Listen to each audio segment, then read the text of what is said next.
kamatis, mga katiging.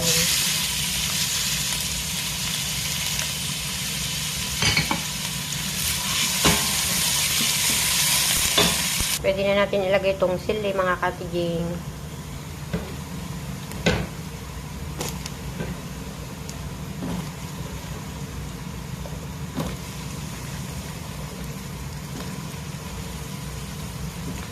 Mamaya na yung dahon. Itong tangkay lang muna.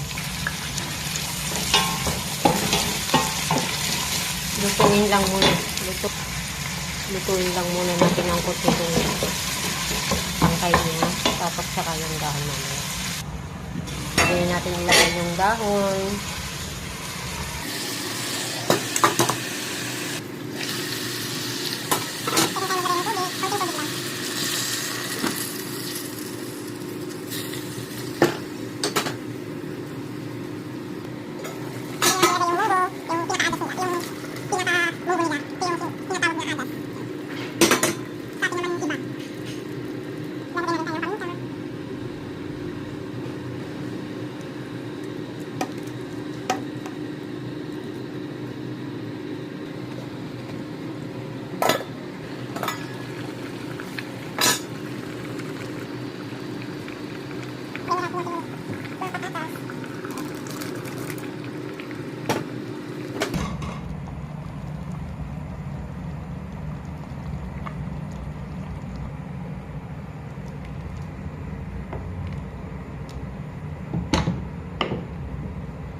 Nalagyan na rin natin yung lemon.